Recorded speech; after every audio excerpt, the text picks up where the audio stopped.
These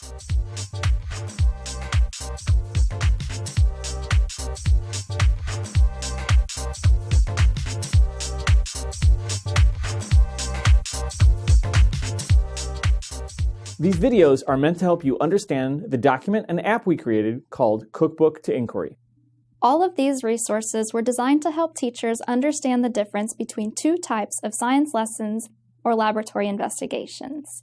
These two types represent ends of a continuum. At one end is the more teacher-centered lesson that might be described as a cookbook lesson. At the other end is the more student-centered lesson that might be described as an inquiry lesson.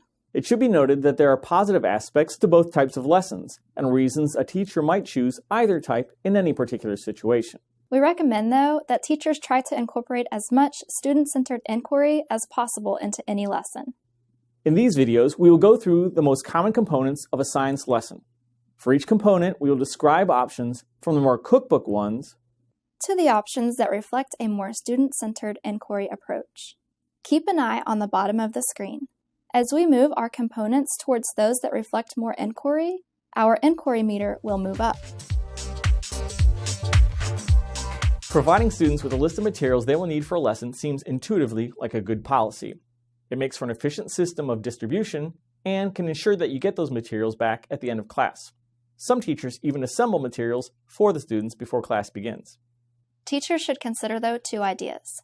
First, if the materials are kept in a place which is easily accessible to students, and those students have been trained on policies and procedures for collecting and returning materials, the materials list can allow students to obtain their own materials. This will free some of the responsibility of the teacher to assemble materials and place that responsibility in the hands of the students. Second, if students are designing their own investigations, there's no way to anticipate exactly which materials to put on a materials list. This makes it all the more important to empower students to make good choices and be responsible for lab materials. Let's look at a few examples.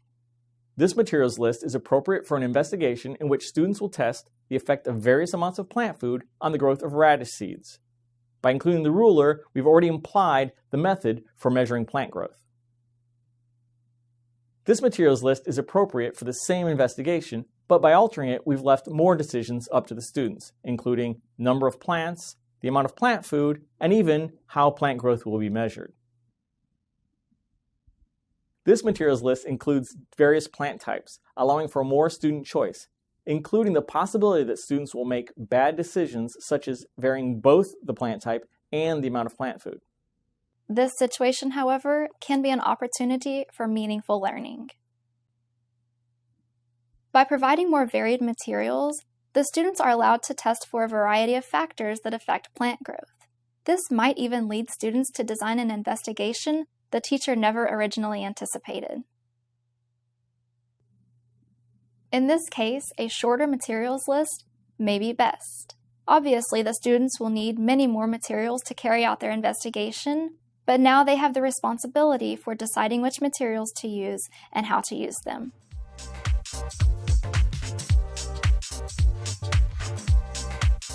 A traditional cookbook science lesson includes detailed instructions that spell out step by step what every student should be doing. This seems like an efficient method if you want to guarantee student success.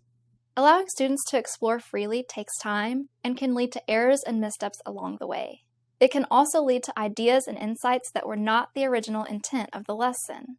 All of this can be scary and overwhelming for teachers, so one must be really committed to student-centered inquiry, not only to allow for these things, but to also embrace them. Let's look at a few examples. This procedure is appropriate for a lesson designed to help students understand the nature of heat transfer, but I think we could accomplish the same goals with more student choice. This procedure is a list of general tasks, not specific steps. Even so, by the end of the lesson, students should still reach the goal of being able to describe the nature of heat transfer.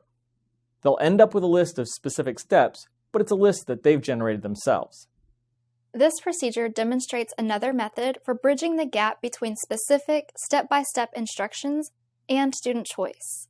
A lesson might have several small activities, each with specific instructions, but students might be allowed to choose which activities to complete and in which order to do them. This procedure is appropriate for a design challenge.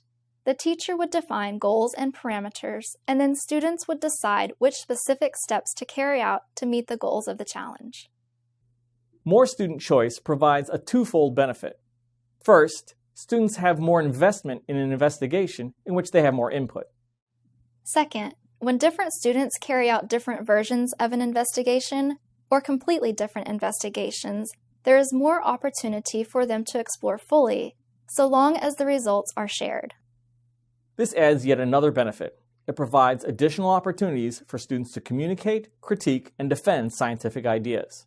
This is true for all components.